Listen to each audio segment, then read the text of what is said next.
Baik, Assalamualaikum warahmatullahi wabarakatuh. Waalaikumsalam warahmatullahi wabarakatuh. Selamat sore.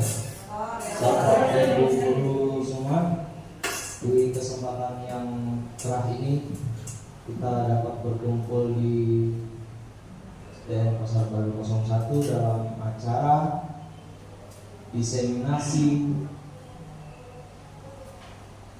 yang akan disampaikan oleh Ibu Hafsah dengan tema budaya positif.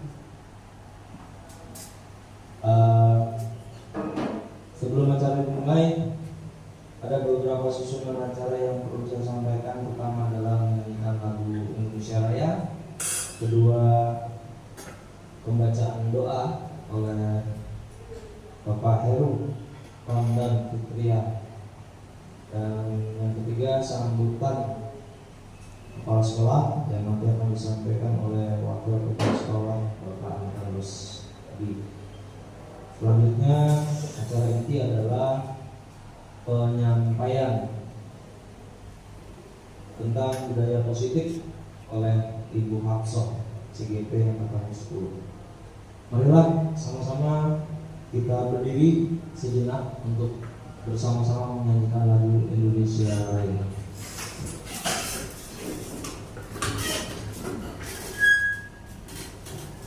Yang akan dipimpin langsung Indonesia tanah airku, tanah tumpah darahku. Di sanalah aku berdiri, jadi pandu ibuku. Indonesia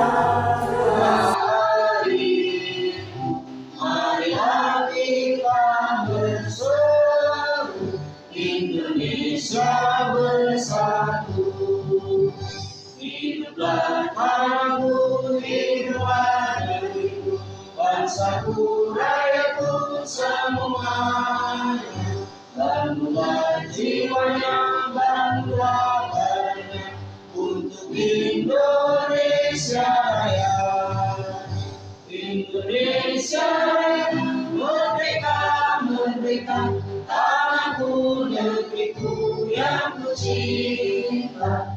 Indonesia Raya, merdeka, merdeka, hiduplah Indonesia Raya.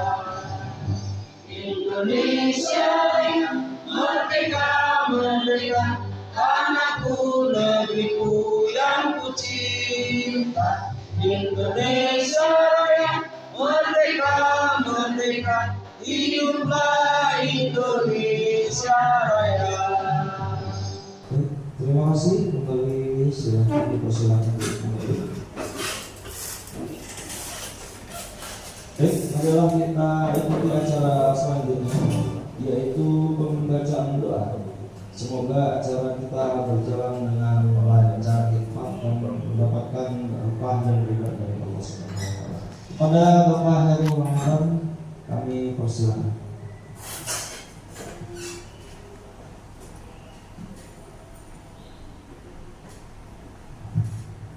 Bismillahirrahmanirrahim. Assalamualaikum warahmatullahi wabarakatuh.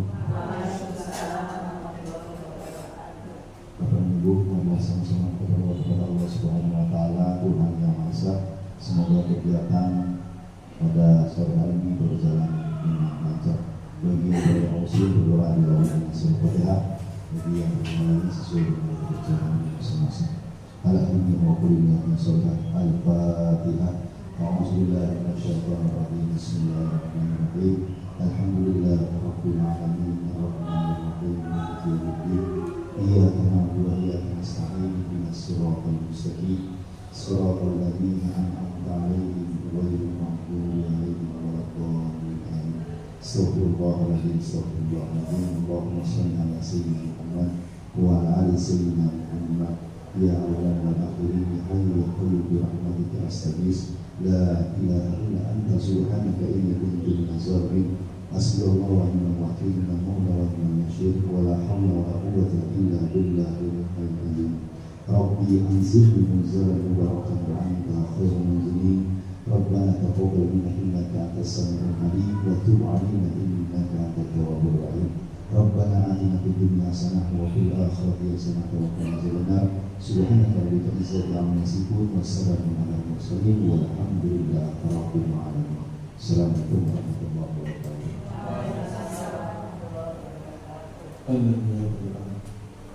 Intinya adalah yang disampaikan sekali lagi, semoga kita memberikan kelancaran.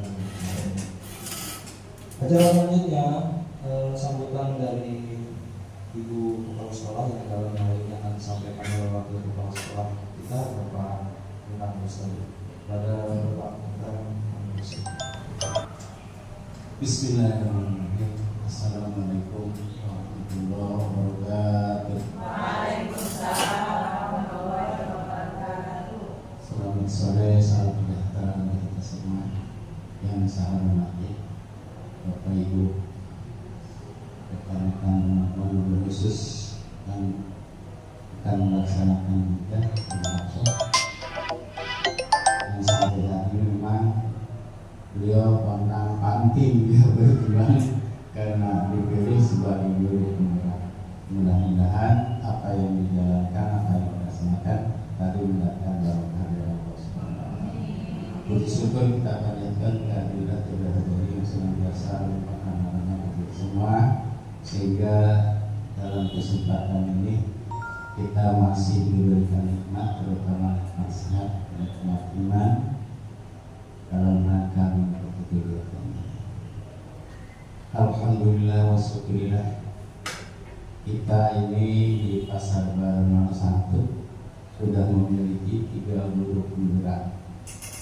Berarti langkahnya sudah akan lebih maju, lebih hebat. Namun kita di pengasingan kayaknya gerak apapun sekarang dibatasi orang lingkup. Memang sarana prasarana kita numpang tidak bisa apa-apa. Sedikit bergerak salah dicela, sehingga namanya guru penggerak sekarang untuk bergerak murni agak sulit. Tapi alhamdulillah di sisi yang lain masih tetap bergerak. Mudah-mudahan sekali lagi atas segala daya juang apa yang dicita-citakan ke depan yang diharapkan tercapai dengan mulus. Ya, Kepala Sekolah tadi titip salam yang bisa ikut bersama kita karena beliau sekarang sebagai pejabat yang jagang merangkap ya, satu orang harus dari sana dari sini. Tadi sampaikan salam untuk rekan-rekan, beliau tidak bisa ikut. Jadi beberapa event beliau itu selalu ya melaksanakan tugas di tempat lain. Karena memang kalau kita lihat, kita pikir sebetulnya regrouping dilaksanakan sekarang itu nggak tepat karena gedungnya belum jadi. Ya, yang lucunya tempatnya jadi kebun. Tadi saya lihat jadi tempat kambing. Sosok murid sono tadi pengen tahu selebutnya kenapa beliau bisa nempatin itu. Ternyata sudah izin RT RW bahkan sampai kelurahan lewat RW-nya. Saya bilang itu betul secara lingkungan, tapi secara prasarana ini ada yang punya khusus Pemda, berarti harus lewat Pemda, berarti harus disatak dan seterusnya saya bilang. Nah beliau ternyata tidak ngerti itu, ya. Hanya mungkin ngobrol dengan RT RW diizinkan, udah. Begitu lapor ke dinas tadi ya kepala sekolah itu keluar. Kenapa? Untung masih lapor, kalau nggak lapor lebih bahaya. Ya, mudah-mudahan apa yang disampaikan tadi oleh dinas benar adanya akan dibangun mulai bulan ini. Itu jadi tidak bohong terus, tidak dibohongin terus. Berapa bohong gitu yang sudah sampai kita. Sekali lagi saya ucapkan selamat sukses kepada Ibu. Mudah-mudahan apa yang dilalui tuntas sampai akhir dan sesuai dengan harapan. Terima kasih. Assalamualaikum warahmatullahi wabarakatuh. Ya, terima kasih Bu Bangtan. Semoga yang menjadi harapan Bapak Bangtan menjadi harapan kita semua dan semua terlaksana. Acara selanjutnya, acara isi kita adalah paparan yang disampaikan oleh Ibu Hafsah tentang budaya.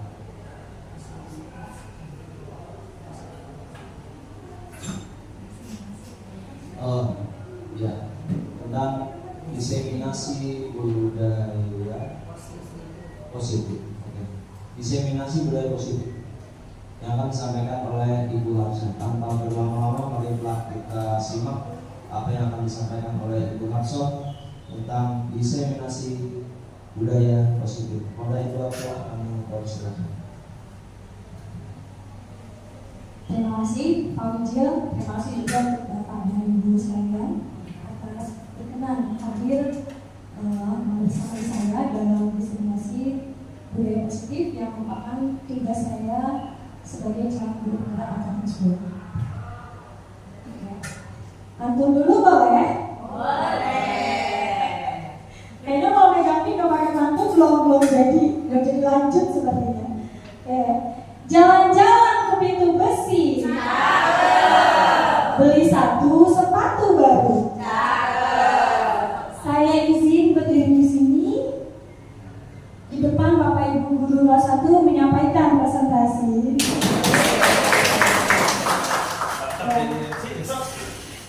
Assalamualaikum warahmatullahi wabarakatuh. Alhamdulillah nahmaduhu wa nasta'inuhu wa nastaghfiruh wa na'udzu billahi min shururi anfusina wa min sayyiati a'malina may yahdihillahu fala mudilla lahu wa may yudlil fala hadiya lahu. Nashhadu an la ilaha illallah wa nashhadu anna Muhammadan abduhu wa rasuluh la nabiyya ba'dahu. Aktivitas kita tidak pernah melewatkan sedikit pun. Dan sudah selayaknya pada hari ini kita bersyukur kalau kita masih diberikan kesehatan sehingga kita dapat menjalankan aktivitas, dan semoga apa yang telah kita jalankan mendapatkan berkah dan nilai yang baik di depan Allah Subhanahu wa taala. Salawat dan salam kita aturkan kepada Rasulullah Muhammad SAW beserta keluarga dan sahabatnya. Semoga kita akan mendapatkan syafaat di yaumil akhir nanti. Amin amin ya rabbal alamin. Berdirinya saya di sini tidak sebagai seseorang yang lebih paham daripada Bapak dan Ibu sekalian. Ini karena merupakan tugas saya, menjadi tugas saya, dan tugas ini tidak bisa terlepas dari koordinasi kolaborasi dengan SMP Pasar Baru warga-warga sekolahnya yang tadi itu murid maupun stakeholder yang ada di Pasar Baru di SMP Pasar Baru 1. Pada kesempatan kali ini saya akan menyampaikan tentang budaya positif yang sebelumnya untuk membangkitkan semangat dan memberikan motivasi serta menambah konsentrasi. Mari kita bersama-sama speaking dulu. Nah, sudah dulu ya Bapak Ibu. Oke. Ini adalah ada samsang yang mungkin butuh yang sedikit. Nah, mohon kepada Bapak dan Ibu untuk berdiri sebentar. Kita ikutin aja gerakannya, sesanggupnya aja ya. Karena ini udah sama juga. Jadi kita mulai.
Baiklah, Bapak dan Ibu sekalian, ini adalah modul 1.4 dari tugas terakhir saya pada modul 1, yaitu tentang budaya positif.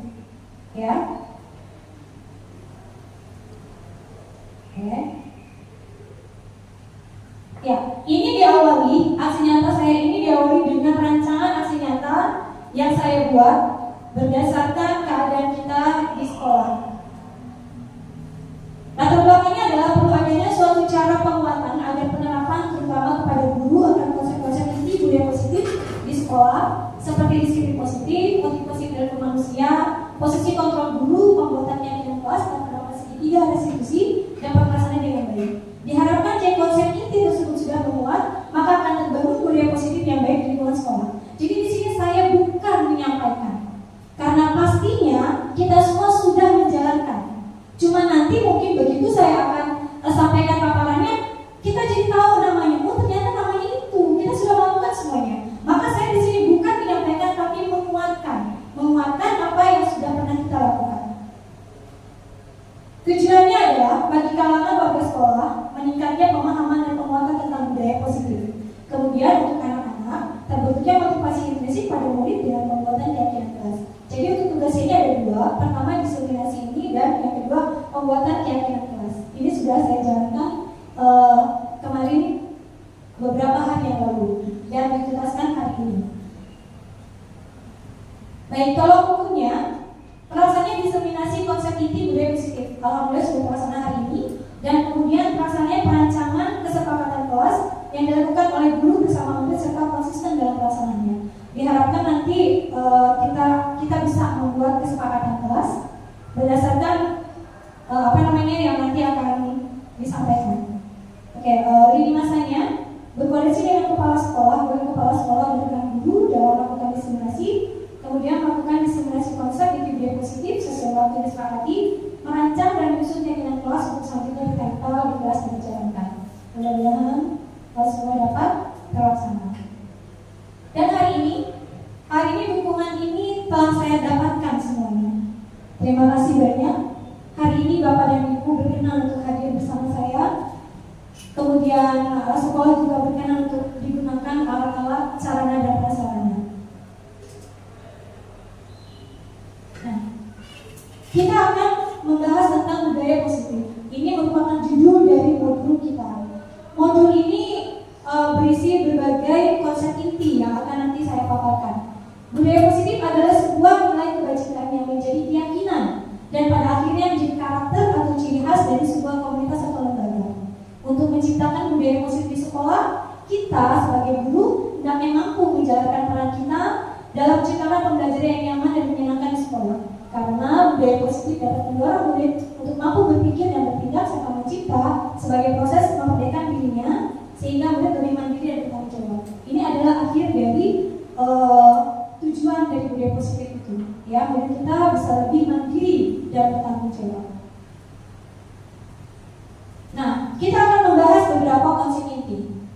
Konsep inti pada budaya positif terdiri atas perubahan paradigma belajar, disiplin positif, kebutuhan dasar manusia, motivasi perilaku manusia, posisi kontrol guru, keyakinan kelas, dan segitiga restitusi. Banyak ya bahasannya ternyata. Dan ini memang materinya padat banget. Untuk yang pertama yaitu pembelajaran dengan paradigma baru. Sebagaimana kita sudah merasakan beberapa tahun ini, kita sudah menggunakan kurikulum merdeka dan saat ini sudah menjadi kurikulum nasional. Dan tentunya kita akan merasakan bagaimana mengelola pembelajaran dengan paradigma baru. Dalam pembelajaran paradigma baru, kita memakai prinsip berdiferensiasi. Dengan ini semoga kita dapat memfasilitasi murid agar dapat belajar sesuai kebutuhannya dan berdasarkan tahap perkembangan sesuai teori psikologi modern untuk mewujudkan pelajaran Pancasila.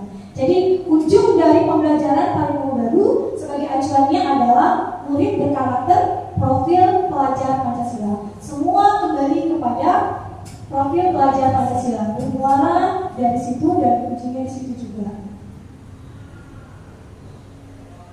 Kemudian dalam budaya positif ada nilai-nilai kebajikan yang kita angkat. Nilai-nilai kebajikan ini adalah sifat-sifat positif manusia Sebagaimana tadi bahwa budaya positif adalah nilai-nilai kebajikan yang menjadi suatu karakter, yang lama-lama dapat menjadi karakter. Nah, nilai kebajikan inilah yang akan menjadi, yang diharapkan akan menjadi nilai-nilai karakter bagi murid-murid kita.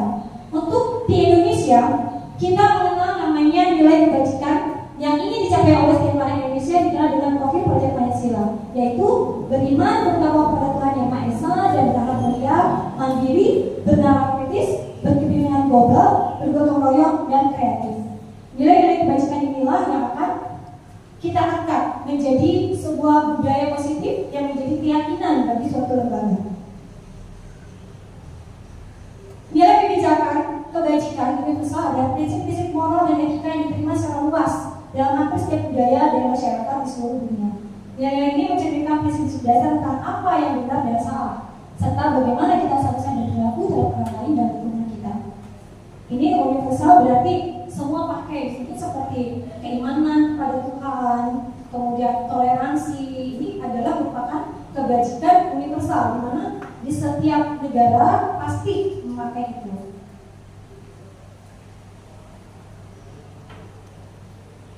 Integrasi disiplin positif dengan nilai kebajikan universal. Bagaimana integrasinya antara budaya positif dengan kebajikan universal? Jelas ini adalah merupakan suatu integrasi yang kuat antara disiplin positif dengan nilai kebajikan universal. Nah, ini dia disiplin positif. Disiplin positif, kalau kita bagaimana ya Bapak Ibu?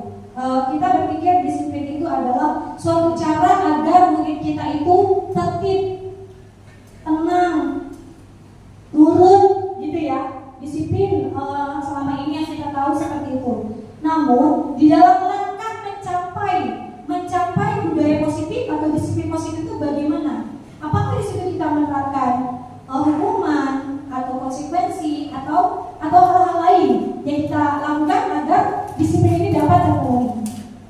Disiplin positif sebagai cara penerapan disiplin yang menumbuhkan kesadaran diri berdasarkan nilai kebajikan dan mengajarkan anak bertanggung jawab. Lebih ke arah membutuhkan disiplin diri yang dapat mengontrol diri dalam melakukan segala tindakan. Dapat membuat murid memahami dan menyadari berdasarkan motivasi internal, bukan akibat paksaan, ujian atau hukuman. Nah, kita akan mendisiplinkan anak. Pastinya kita akan melihat dulu anak kita dari sisi mereka, dari sisi anak. Kita akan memahami dulu kebutuhan dasar manusia. Ya, kebutuhan dasar manusia ini menurut ada 5 kebutuhan dasar manusia. Yang pertama yaitu kebutuhan untuk bertahan hidup, kebutuhan kasih sayang dan rasa diterima, kebutuhan akan kebebasan, kebutuhan akan penguasaan. Nah, ini adalah kebutuhan dasar yang apabila tidak terpenuhi oleh anak, maka mereka akan melakukan suatu pelanggaran, suatu hal-hal yang mungkin melanggar aturan, yang di luar dari peraturan, karena dia tidak tercapai kebutuhan-kebutuhannya, kebutuhan terhadap dirinya. Ya, ketika seorang baru melakukan suatu perbuatan yang bertentangan dengan nilai kebajikan atau melanggar peraturan, hal itu sebenarnya dikarenakan mereka gagal memenuhi kebutuhan dasar mereka.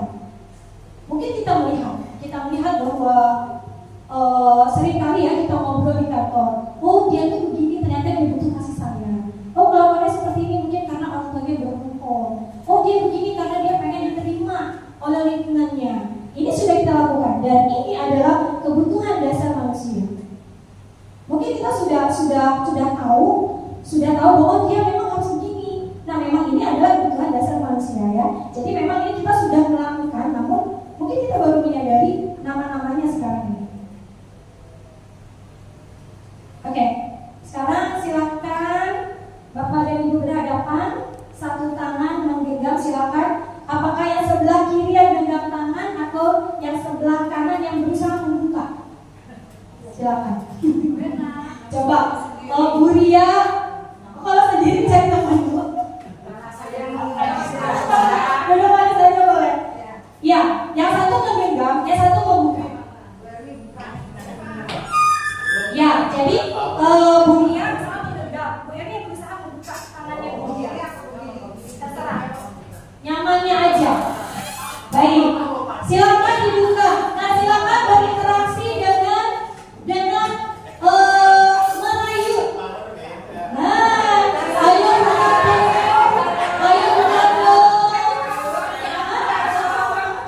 digerak supaya berusaha membuka mana yang bisa mainkan tangannya ya dulu.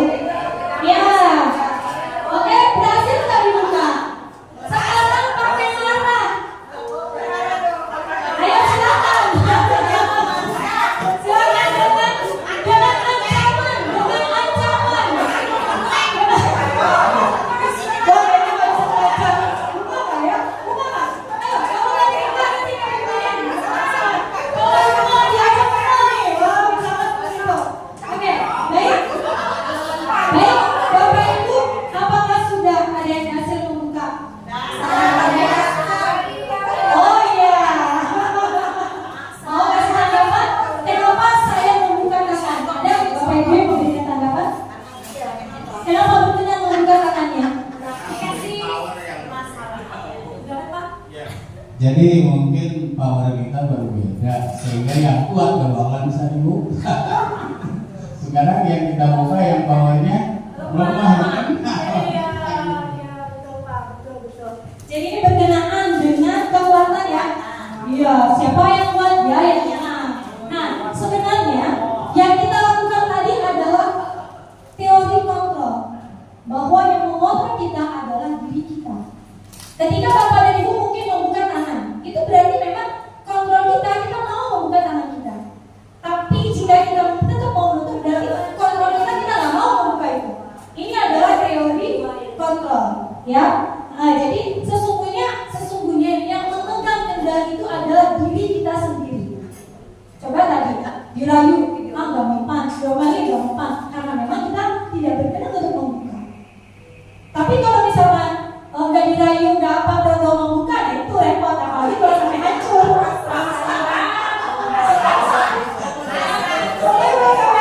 Berarti kontrolnya yang belum maksimal, begitu ya? Ya. Iya, keyakinan. Jadi ini yang sebenarnya terjadi di dalam anak kita. Kita berusaha mengontrol mereka. Kita berusaha mempengaruhi mereka dengan apa yang kita punya. Kita punya rayuan, kita pakai rayuan. Kita punya power, kita pakai power. Tapi sebenarnya itu adalah kontrol dari diri mereka sendiri. Ya. Yang pertama, ilusi guru mengontrol murid. Itu tadi yang saya maksud. Kita punya pasti nih, mau gitu, ya kan? Karena kita punya ilusi bahwa kita bisa mengontrol mereka.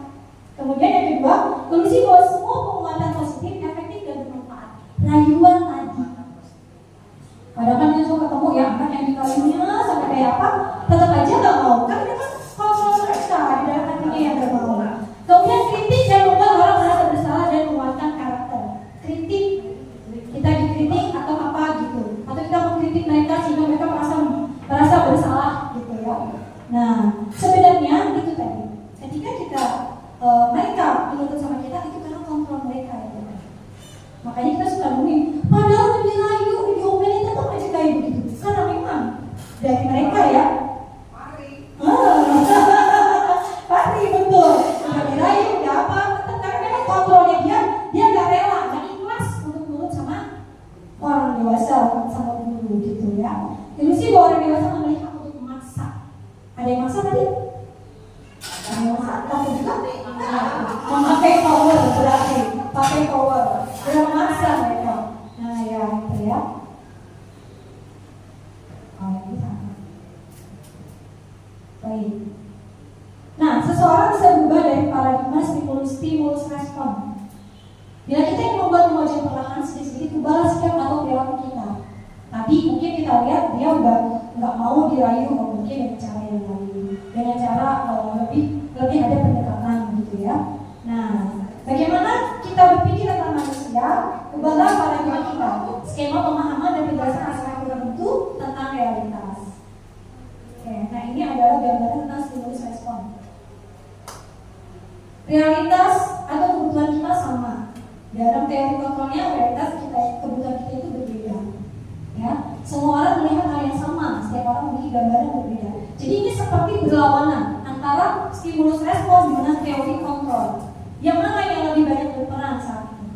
Ya, yang mana yang kita kuatnya di mana? Stimulus respon dengan teori kontrol. Gitu ya. Saya bisa mengontrol orang lain. Anda tidak bisa mengontrol orang lain. Kalau untuk di teori kontrol. Ya, sebenarnya ini di teori kontrolnya itu jadi sudah ada perubahan dari stimulus respon kepada teori kontrol. Dari semula mungkin kita berpikir seperti stimulus respon ini, padahal sebenarnya teori kontrolnya itu. Baik, nah sekarang ini motivasi. Di dalam perjalanan kita mengajar, dalam perjalanan kehidupan kita sehari-hari, pasti kita bisa melihat motivasi. Nah, motivasi ini menurut Gaya dosen dalam bukunya Restructuring School Discipline menyatakan ada 3 motivasi perilaku manusia. Yang pertama itu untuk menghindari ketidaknyamanan atau hukuman, untuk mendapatkan imbalan atau penghargaan dari orang lain, untuk menjadi orang yang mereka inginkan dan menghargai diri sendiri dengan nilai-nilai yang mereka percaya. Menurut Bapak dan Ibu, kira-kira motivasi ini sama nggak sumbernya? Sumbernya sama nggak? Dari luar atau dari dalam? Dari dalam semua. Ada intern dan eksternal. Kira-kira intern yang mana? Yang internal.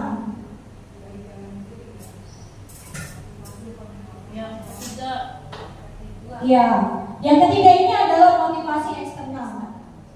Jika kita melihat murid kita atau anak kita melakukan sesuatu untuk menghindari ketidaknyamanan atau hukuman, untuk mendapatkan imbalan atau penghargaan, itu berarti dari eksternal.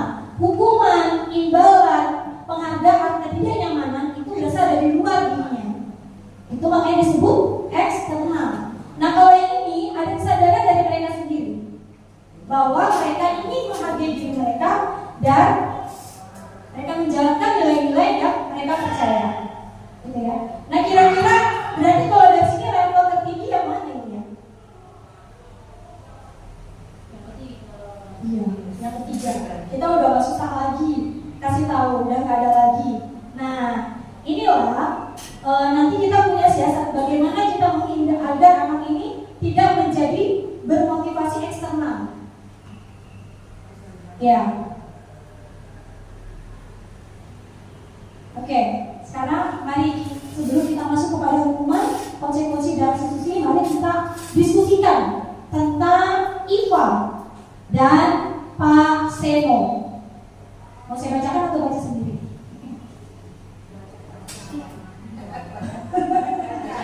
Bacain.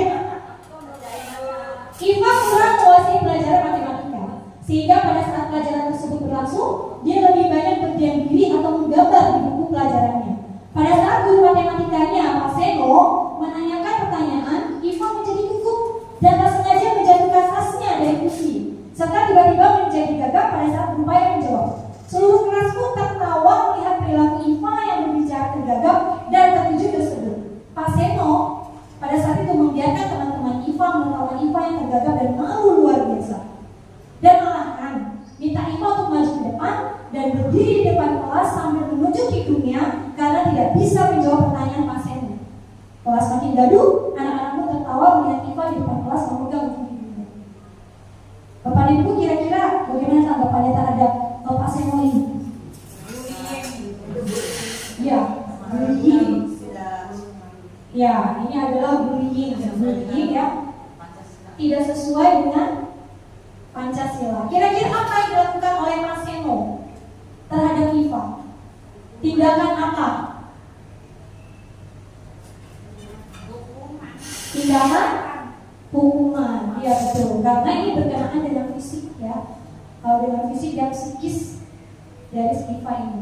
Ya betul sekali. Nah, ini adalah identitas gagal. Ketika kita melakukan hukuman, maka kita berada pada identitas gagal. Anak-anak ini akan menjadi anak-anak yang gagal dalam bersikap, dalam berperilakunya. Ya, sesuatu yang menyakitkan harus terjadi. Nah, jika kita memakai identitas sukses, disiplin, maka inilah yang akan terjadi. Konsekuensi dan restitusi yang kita gunakan.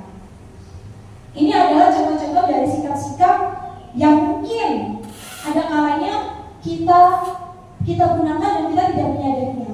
Karena mungkin refleks dari kita sebagai guru menghadapi sekian siswa sehingga bisa jadi kita melakukan hal-hal yang menjadikan kita jatuh kepada menghukum kepada murid.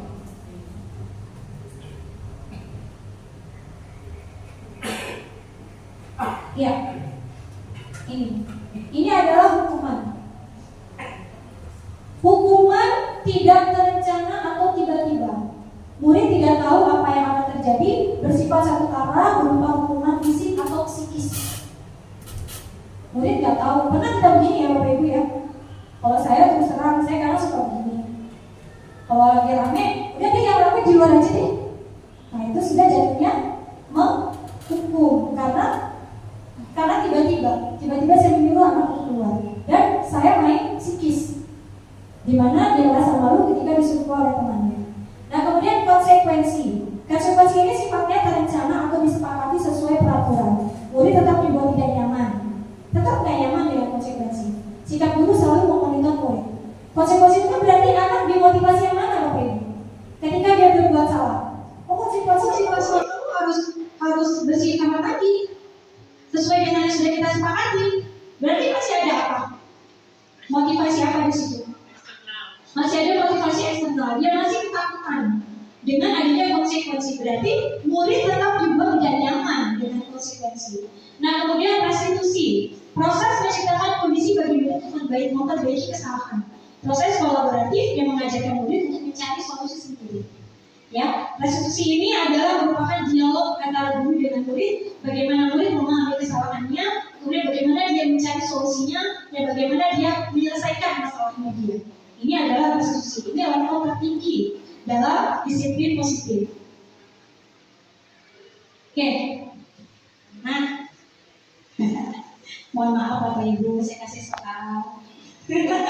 Silakan, kita pilih mencatat 100 kali di dalam buku kalimat dengan kalimat saya tidak akan terlambat lagi karena terlambat sekolah. Ini sanksi, konsekuensi atau hukuman?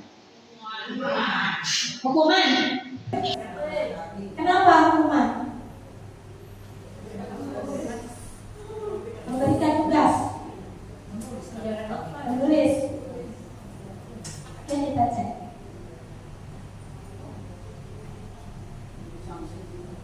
Ya, ini adalah konsekuensi. Berarti terlambat sekolah. Secara fisik, ya Pak, nggak terlalu tersakiti di sini. Nggak main fisik, ya. Karena mungkin cuma hanya membuat jelas saja. Gitu. Oke, lanjut.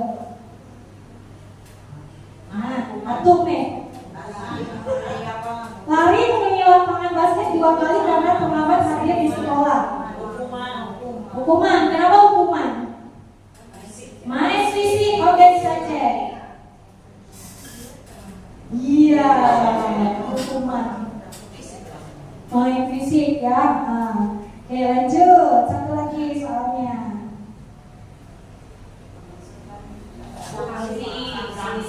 Sanksi atau konsekuensi. Ini mirip-mirip sama yang tadi ya, sama yang hukuman tulisan. Iya, 100 buat semuanya. Oke, berarti itulah perbedaan antara hukuman dengan konsekuensi. Nah, ini berkaitan dengan penghargaan. Jadi dalam disiplin itu kita melakukan hukuman, konsekuensi, restitusi, dan penghargaan. Saya bacakan atau baca sendiri? Atau saya ambil ringkasnya? Ringkasnya ya. Nah, jadi Ibu Anas ini adalah guru kelas 2 SD. Ibu Anas ini SD yang mana saya nggak tahu. Tapi bukan banyak Ibu Anas. PS. Nah, Ibu Anas ini setiap kali selesai garis istirahat, ketika mau masuk meminta anak untuk berbaris dengan imbalan yang berbaris rapi akan mendapatkan bintang. Sekali waktu, Bu Anas tidak bisa hadir, digantikan oleh Pak Heru. Pas banget ya duduknya. Ya, digantikan oleh Pak Heru. Pak Heru nggak tahu kalau Bu Anas ini pakai bintang, gitu. Nggak pakai bintang untuk menertibkan. Nah, kemudian saat jam istirahat,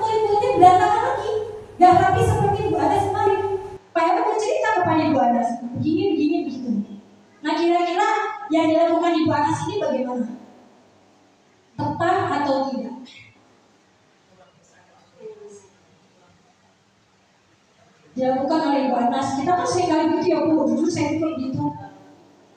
Kalau puasanya pun dikasih hadiah gitu kan.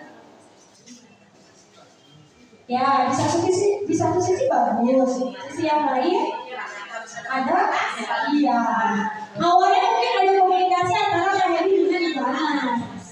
Pak Heri dulu, nanti doang anak saya bintang ini ya, gitu. Karena udah biasa begini, gitu.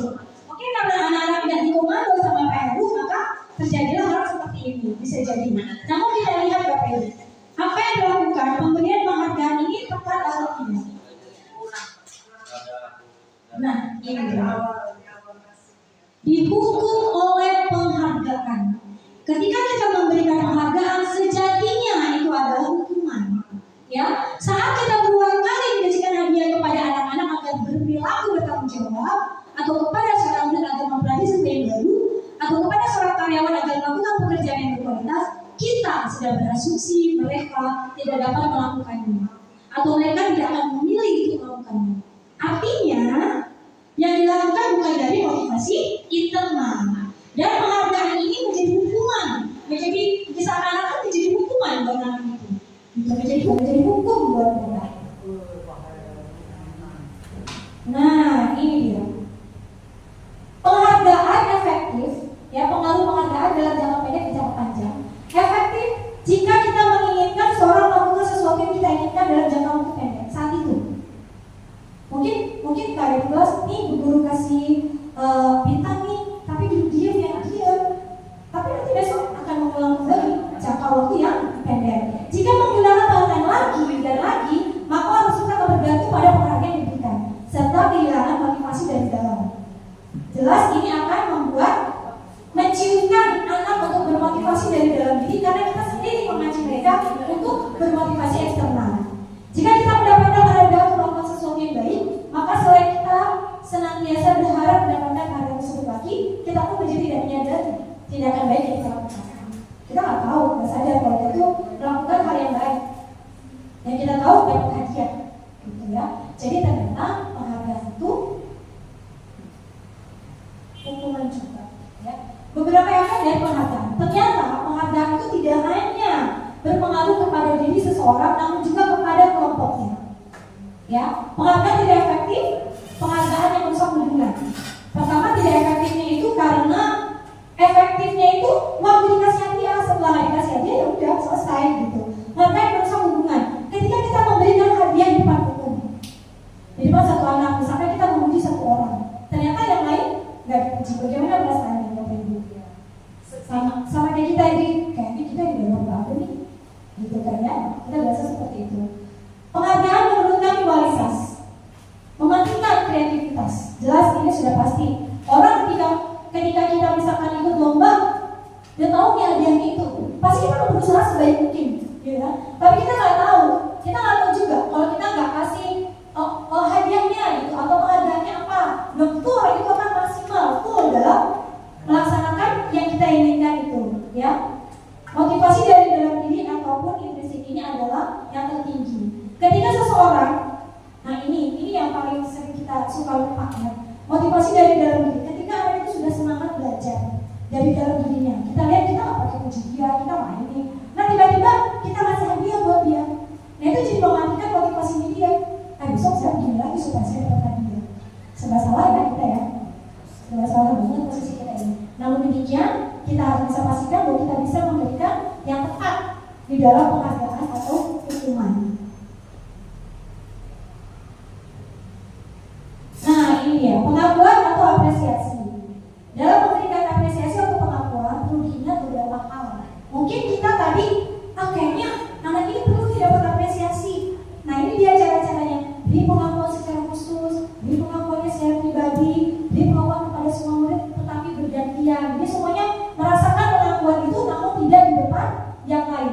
Beri pengakuan secara konsisten dan fokus pada proses. Nah ini adalah jawaban dari yang tadi. Kalau kita nggak kasih penghargaan, bagaimana dong kita? Harus bagaimana? Gitu. Nah ini adalah jawaban dari yang tadi. Kita memberikan pengakuan apresiasi secara khusus, pribadi kepada semua murid dengan cara bergantian, konsisten, dan kita melihat dari prosesnya.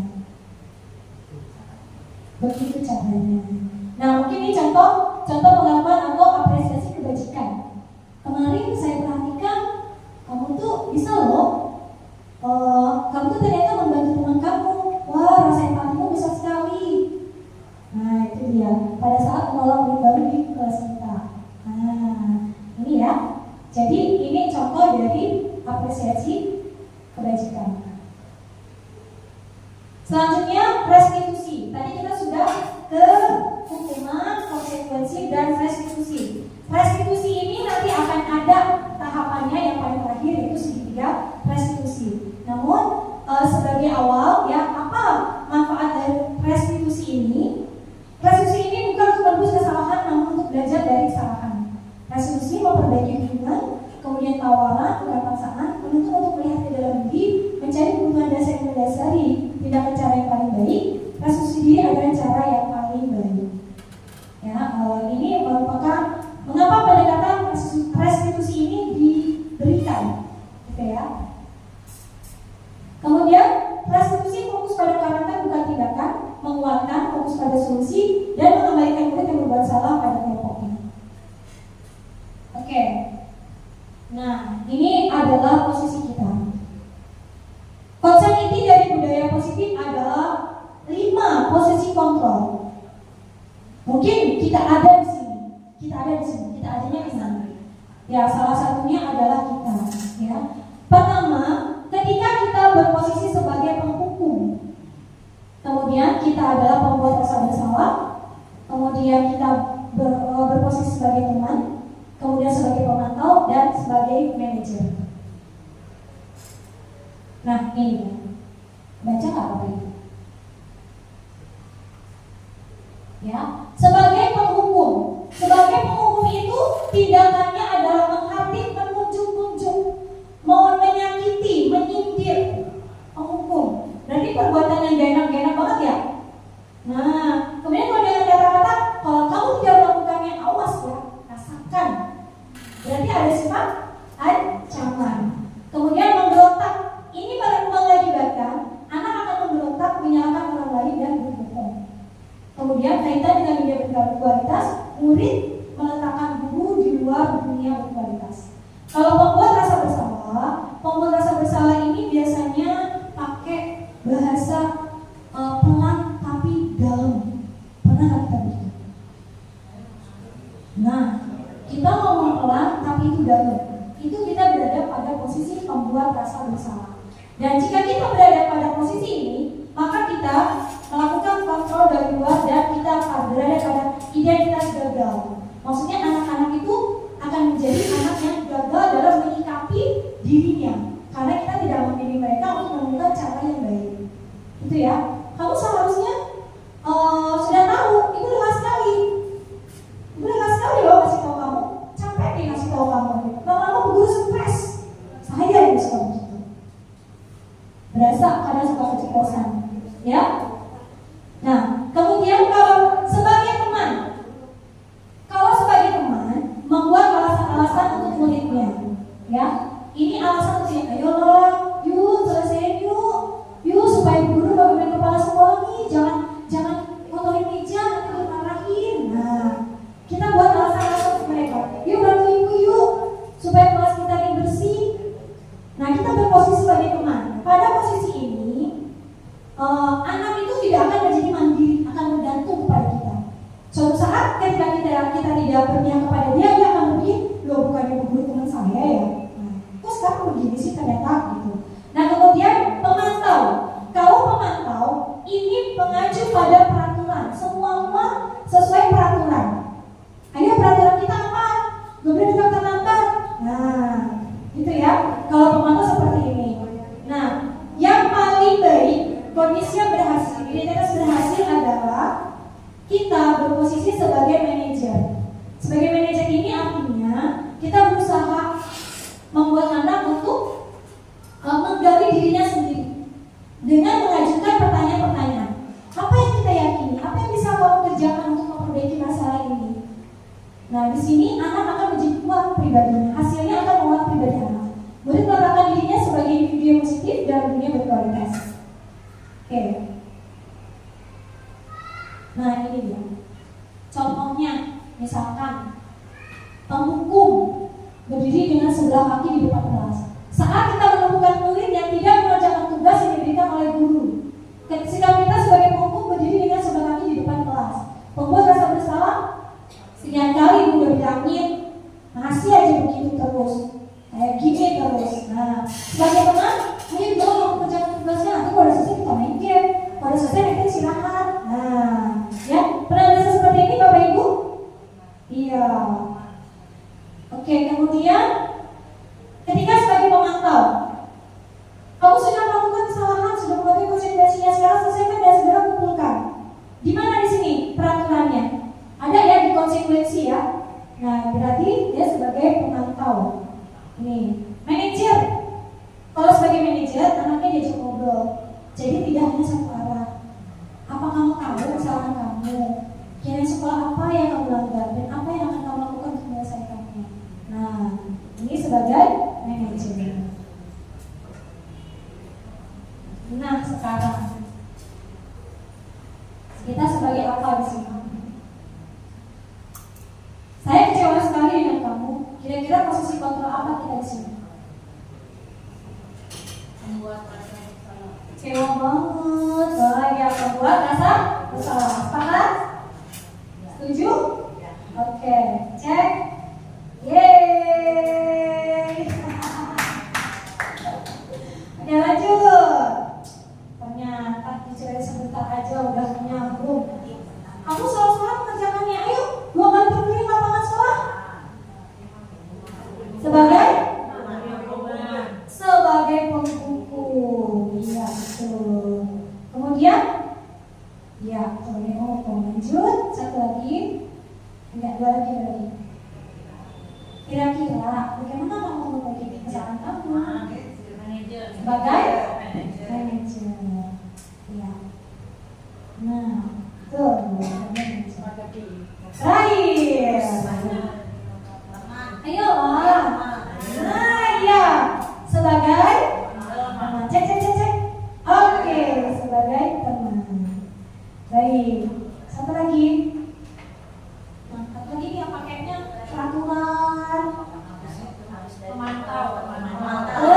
Pemantau melanggar peraturan. Nah, berarti saya rasa itu udah pernah semua ya Bapak Ibu ya. Di dalam 5 posisi kontrol ini kita sudah semua, gitu. Hanya mungkin tinggal kapasitasnya yang mana yang benar. Atau kalau kita campur-campuran. Di dalam menghadapi masalah semuanya kita pakai. Ada kita sebagai penghukum, ada sebagai pembuat rasa bersalah, ya. Jadi teman juga, gitu. Kadang-kadang ujung-ujungnya jadi manajer. Kita ngomongin pelan-pelan. Ya, kalau kita ngomong terus sadar, aduh, kok jadi marah gitu ya? Iya, betul. Oh, jangan ada penyakit. Nah, gitu ya. Oke, keyakinan kelas. Jika kita pergi berkendara, kendaraan bermotor, kita menggunakan helm. Apa yang kita yakini dari si helm ini? Kenapa sih pakai helm? Melindungi untuk menjaga keselamatan, betul. Nah, keselamatan inilah yang menjadi keyakinan kita, gitu ya. Nah, jadi di kelas juga kita begitu. Kita membuat satu keyakinan apa nih, kita mau kelas kita seperti apa. Kita naik motor pakai helm, kita mau apa? Kita mau selamat. Berarti keyakinan kita selamat. Nah, keyakinan kelas merupakan kesepakatan kelas yang diyakini bersama guru dan murid dengan harapan dapat meningkatkan kedisiplinan murid. Keyakinan kelas berupa pernyataan universal dibuat dalam bentuk positif dan bersifat abstrak. Keyakinan kelas sebenarnya tidak terlalu banyak, nggak usah banyak-banyak, sehingga mudah diingat dan dipahami. Semua siswa di kelas ikut berkontribusi dalam pembuatan keyakinan kelas lewat kegiatan mengutarakan pendapat. Oke, ini kira-kira yang kita lakukan sampai.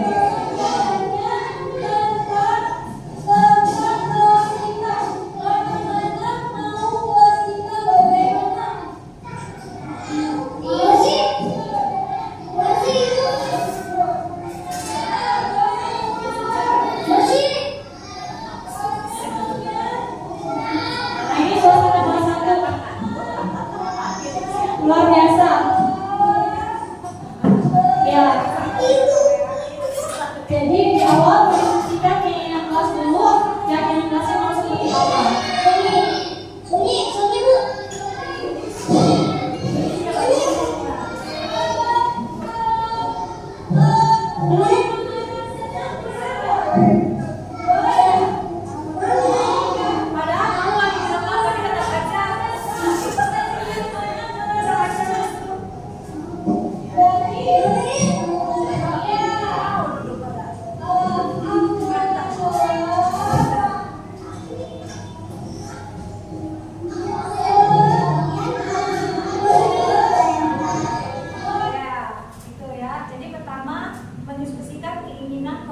kelas.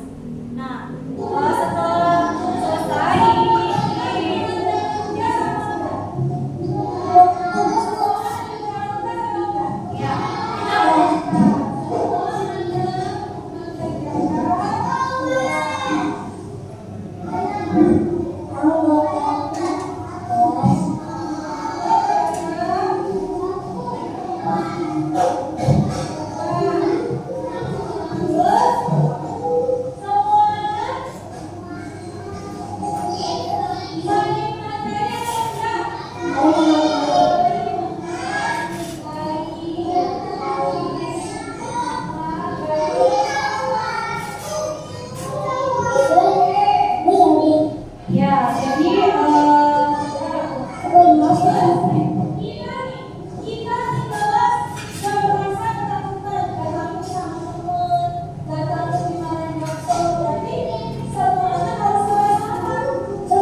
kalau kemarin ketika saya berpraktik dengan anak-anak membuat keyakinan kelas, kita mencari dulu apa yang kita inginkan dari kelas kita. Kemarin sekolah selanjutnya kita mencari nilai-nilai kebajikan apa dari keyakinan yang kita buat itu, gitu ya. Dari nilai kebajikan baru kita buat apa yang dilakukan oleh anak-anak. Di sini ya kita capatin aja ya. Di sini kemudian selanjutnya dengan berdiskusi dalam kelompok. Ya, berdiskusi dalam kelompok. Jadi saya membagi anak-anak dengan dalam kelompok untuk mencari apa yang harus mereka lakukan. Jadi kami menentukan keagamaan, tanggung jawab, toleransi, dan disiplin. Nah, dari sini baru anak-anak yang memilih yang mana. Kemarin itu ada ucap salam, berdoa, dan salim. Kemudian tanggung jawab, menyelesaikan tugas tepat waktu, dan membuang sampah pada tempatnya. Kemudian toleransi menghargai teman dan menyayangi teman, disiplin, datang tepat waktu, dan menyelesaikan tugas tepat waktu. Nah, ketika diskusi dalam kelompok, mereka memilih. Mereka menyampaikan hasil di kelompok dan kemudian sampailah kepada hasilnya. Nah, hasil dari yang kami lakukan merangkum di dalam keyakinan kelas ini. Jadi keyakinan kelas ini benar-benar dilakukan, semua anak dilibatkan. Ya. Kemudian segitiga restitusi. Restitusi adalah proses menciptakan kondisi bagi murid untuk memperbaiki kesalahan mereka, sehingga mereka bisa kembali pada kelompok dan keluarga lebih kuat. Restitusi bukan untuk menembus kesalahan dan juga bukan sebuah tawaran dan fokus pada solusi. Ya. Nah, di dalam restitusi ada langkah-langkah segitiga restitusi. Pertama yaitu menstabilkan identitas, validasi tindakan yang salah, dan menanyakan keyakinan. Nah, ini dia. Kita langsung aja ya kepada ini dia. Segitiga restitusi. Di dasarnya ada menstabilkan identitas. Setiap orang pasti punya kesalahan. Kamu bukan satu-satunya yang berbuat kesalahan. Di sini berarti kita bukan membenarkan kesalahan itu, tapi kita meyakini bahwa orang lain juga bisa saja berbuat salah. Setiap orang pasti punya kesalahan, gitu ya. Nah, kemudian untuk validasi tindakan yang salah, kita melihat alasan mereka berbuat kesalahan itu apa. Kembali kita melihat kepada kebutuhan dasar dia yang diperlukan. Kemudian yang terakhir, keyakinan apa yang kita sepakati. Kemudian kamu ingin menjadi orang seperti apa, begitu ya. Jadi di sini dalam langkah-langkah segitiga restitusi, di mana kita mengajak dialog para siswa jika mereka berbuat salah. Mari kita amati video praktik segitiga restitusi dengan reka adegan di kelas.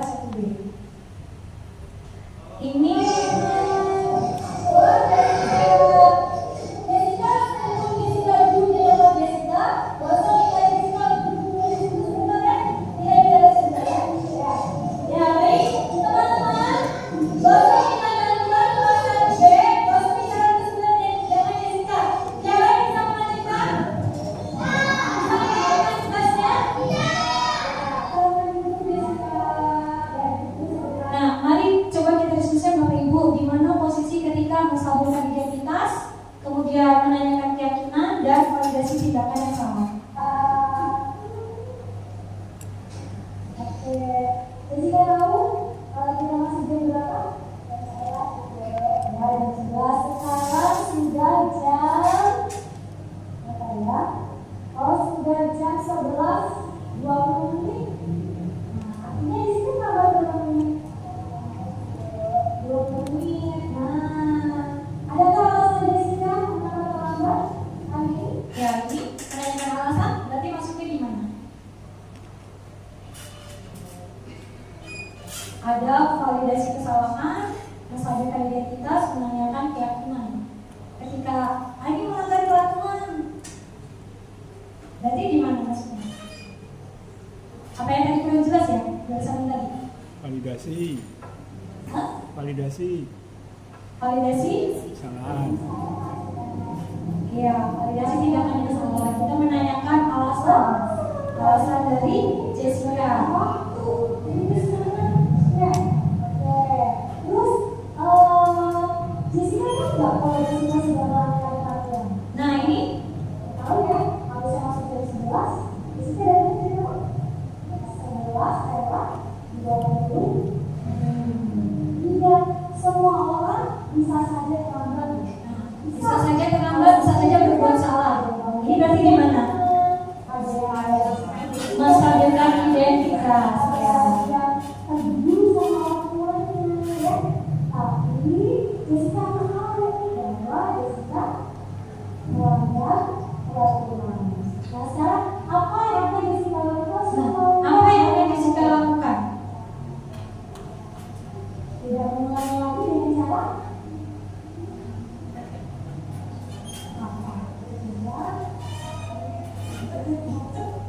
apa yang Jessica lakukan nih? Kita tanya supaya nggak terlambat gimana? Bagaimana caranya? Ya ini kita masuk kepada menanyakan keyakinan. Kemudian dia mencari solusinya, gitu ya. Lalu selanjutnya dari Jessica tidak mengulangi. Jessica tahu kalau itu sudah melanggar peraturan. Terus Jessica sudah tahu apa sih saya harus bagaimana solusinya gitu ya.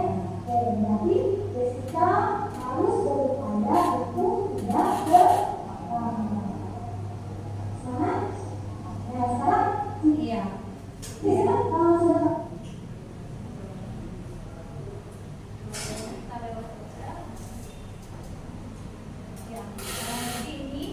Yang tadi itu menstabilkan identitas. Sebenarnya ada 2 video, tapi sepertinya sudah cukup untuk 1 aja. Untuk anak membuat merasa gagal karena berbuat salah menjadi positif dalam dirinya. Guru berkata, berbuat salah itu hal yang manusiawi, tidak ada manusia yang sempurna. Ini berarti menstabilkan identitas. Kemudian validasi kebutuhan. Kita membantu murid mengenali basic kebutuhannya. Tadi apa yang ketika ujian itu? Kenapa kamu menganggap saya kasih kebutuhan dia adalah bermain? Kemudian validasi kebutuhan lagi. Nah ini menanyakan keyakinan. Anak melihat kesalahannya dihubungkan dengan norma-norma sosial yang lain dan nilai-nilai yang mendasari manusia berinteraksi dengan orang lain. Di sini kita bisa mengatakan apa nilai terpercaya di kelas kita. Kemudian kelas kita itu seperti apa sih? Kami juga seperti apa? Berarti kita menanyakan keyakinan. Saya yakin Bapak dan Ibu semua sudah melaksanakan segitiga restitusi ini. Ya, pasti kita sudah melaksanakan segitiga restitusi ini. Memang saya juga ketika melakukan kemarin melakukan itu memang agak rumit juga, butuh waktu gitu. Dan ininya di luar dari jam belajar enaknya. Tapi kadang kalau seperti itu mau di dalam kelas. Nah, sebagai penutup adalah segitiga restitusi adalah suatu proses dialog yang dijalankan guru atau orang tua agar dapat menghasilkan murid yang mandiri dan bertanggung jawab. Segitiga restitusi membantu murid memiliki tujuan disiplin positif dan memperbaiki dirinya setelah berbuat salah, bukan untuk menulis kesalahan, namun untuk belajar dari kesalahan. Iya, sudah sampai di slide terakhir. Terima kasih kepada Bapak dan Ibu semua. Semoga apa yang saya sampaikan bermanfaat dan bisa kita lakukan dengan sebaik-baiknya dan kita dapat berkolaborasi dalam melaksanakan budaya positif. Saya akhiri, mohon maaf apabila ada kekurangan. Terima kasih yang setinggi-tingginya. Wassalamualaikum warahmatullahi wabarakatuh. Iya, berikan terus yang luar yang telah menyampaikan budaya positif bagi kita. Semoga yang disampaikan sekali lagi bisa bermanfaat bagi kita, menambah atau menguatkan wawasan kita. Demikianlah acara pada hari ini. Kita tutup dengan baca sama-sama membaca